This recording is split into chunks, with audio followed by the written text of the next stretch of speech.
Hello everyone, it is February 2012 and this is your February edition of VERICO TV. Thank you for joining me for a few minutes to talk about some highlights of the economy and so obviously some highlights that we're doing here at VERICO that I think are of interest to you. Needless to say, it's been an interesting start to the year.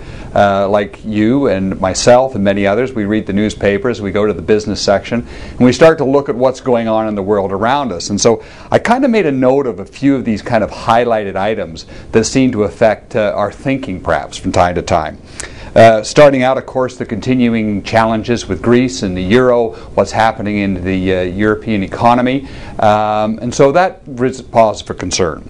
The next one is the continuing concerns of the U.S. economy. How sluggish is it? How much is it going to affect our economy and our relationship between Canada and the U.S.? What impact is that going to have? Another lingering headline, of course, is, which is a new one to be fair, is the concerns related to residential insurance. What's happening with CMHC, potential limits, and how's that going to affect our lending partners? Another one, of course, which is a new one, fact or fiction, that First Line may be looking at considering proposals to sell their particular entity. Again, if you'd like some more information on that, please go to CanadaMortgageTrends.com, some more good insight into that particular, again, fact or rumor. The other one is a cooling housing market in Canada. This has been predominantly in the headlines for the last year or so and continues to be percolating, into the headlines again today. So what does all this mean? This means that we can read this information and we can paralyze our thinking and we can decide to use the yeah, but, and reasons are not to do things, not to be proactive in the marketplace. We can always find reasons to do that. Or we can look at these things in another way, and let me kind of put some context on this. Europe has been going on for a year. The Greece crisis has been known for a long period of time and has already been factored into market conditions. And so is it going to evolve and is there going to be challenges? Yes, but are we not aware of it and working on those issues? Yes, they are. Number two, U.S. employment. Let's take a look at it. The unemployment rate is down in the U.S. and is continuing to trend down. Housing starts are trending up. Manufacturing car sales are up. So the economy is getting better, albeit slowly, but better is better than going the other way. So we're seeing some positive signs there. CMHC is a formidable company, and they're involved in the housing market. They understand their business very, very well. They will resolve their issues, and that being said, we have two other great insurers that are willing to step in if and when a problem of this nature does occur. So, we also have significant lending partners that are working actively that want to be part of this particular marketplace. So we've seen lenders exit the market, but we have other lenders that want to step in, show their support, continue to be great lending partners to VERICO, which is great. Over the last 6 months and even now, 2 or 3 new lenders coming into the marketplace because they see opportunity in the Canadian mortgage market. CMHC predicts no housing bubble. They know their business. No housing bubble. They predict a steady housing market with housing starts of 190,000 in 2012 and 193,800 in 2013, with sales of 457,300 in 2012 and 468,200 in 2013. This does not sound like a stagnant market to me. This sounds like opportunity. But you can read into the good and the bad whichever way you want. Here's an example of something that I think is very good.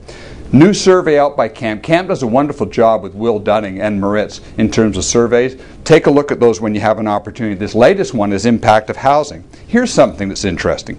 Housing and mortgage activities create significant employment in Canada. They could account for more than 1.3 million direct and indirect jobs, about 8% of total Canadian employment. Here's another interesting comment in this. The Canadian housing economy is safe and stable. At the peak of the U.S. housing boom, approximately 20 to 25% of all U.S. housing sales were for investment purposes. In contrast, CAMP estimates that 2 to 3% of Canadian home sales nationally are investment properties. So when you look at this, you can seek out bad news and it's readily available. Just pick up the newspaper. Or you can seek out good news and informed information. That's what you need to do.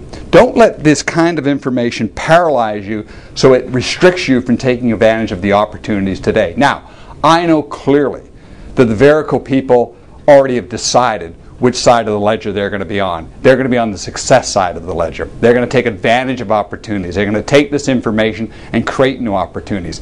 The exciting things about cycles of business, and they're all cycles of business, is they create new winners and new losers. Verico people are always winners. You'll look for the opportunity, you'll see the opportunities. You know here at the head office we're doing everything we can to find those opportunities for you. We'll continue to do that. But this is an exciting time to expand your business and to look at opportunities. As I've said before, read the newspapers, understand what's going on, but seek factual information. Seek information, people that are informed, to help you decide on the market. But regardless of information, there are a number of Canadians out there that need your help. They need your assistance. You're the mortgage professional. Please go out and give it to them in the best way that you can, and we know you can. Okay, enough of that news about economy. Let's get on to some Verico highlights a little bit. As you know, many of you attended VERICO Days across the country, and there's still a couple more coming up this month in February. Very, very successful. Thank you again for your wonderful turnout and your wonderful comments regarding VERICO Days. Been very, very great. We've learned a lot of input, a lot of dialogue, and so we know it's been good for everyone across the country, and we'll continue to do that on a yearly basis. The other thing is our new Verico Beta, which we just launched just recently. Outstanding response to that. As you know, this is, besides helping you with your B transactions, this is an educational process, and we've been putting on great webinars. The response across the country has been great towards this. It started in BC, Alberta, Saskatchewan, Manitoba have just been rolled out, and we're going to continue to move across the country. So using the East, look, we're coming to you very, very quickly with the Beta, so hang on there. Our National Advisory Council has been revamped, a number of new members. That'll be published in our newsletter. But Dreyer is now the new chair of the NAC, and he's excited about leading that group and giving input and helping us in formulating informed decisions on behalf of the network. Verico Dynamics, as you know, you've heard a lot about it. Very exciting project, major initiative for us here that's going extremely well. And we're finalizing the beta testing around this and the support system, so it'll be starting to be unrolled across Canada.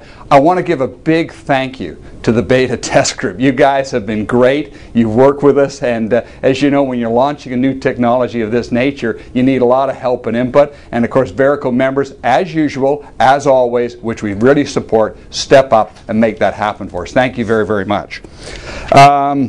We've got our licensee business forum coming up. This is for owners only, and it's coming up in June of 12th to the 14th in Las Vegas.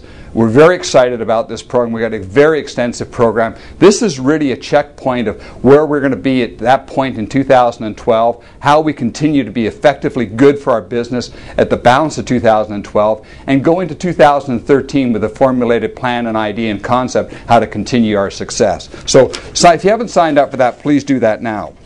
Verico Academy continues to expand. One thing that is really great, and I'm really heartwarmed about this, is the fact so many Verico members want to improve who they are. I know Verico Academy uses the phrase, the best are getting better, and you really are. By your dedication and commitment to involvement, to training, to learning more, to how you can be more efficient, not only to your consumers, but to your lending partners, is heartwarming. So congratulations to all of you that are doing those wonderful, wonderful things.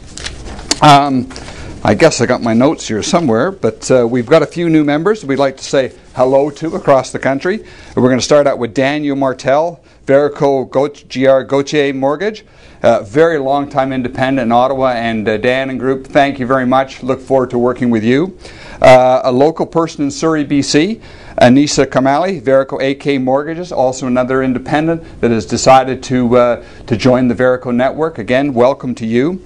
And we've got a very exciting announcement, an individual that I have a great deal of respect for, very respected in the industry, Calum Ross, the Verico, the mortgage management group in Toronto. Calum is well known throughout the industry. He's a former #1 broker for under the CMP Broker of the Year Award, #1 at his previous franchise, #1 company there. And Calum is also very, very well versed in terms of the industry, and he'll be participating with us in various enterprises of articles and things that will be helpful to the Verico network. So welcome to Calum and his group. So there you have it. Great times, Exciting times. You know how I feel about this. I know you think I'm a positive guy, but there's always things to look forward to. You know why? Because you don't want to look the other way. We always want to look ahead. We always want to look forward. And as I say to Jeff at the office here when I leave every day, may the wind always be at your back, and may the wind always be at your back. Have a great month. We'll look forward to talking to you in March. Bye for now.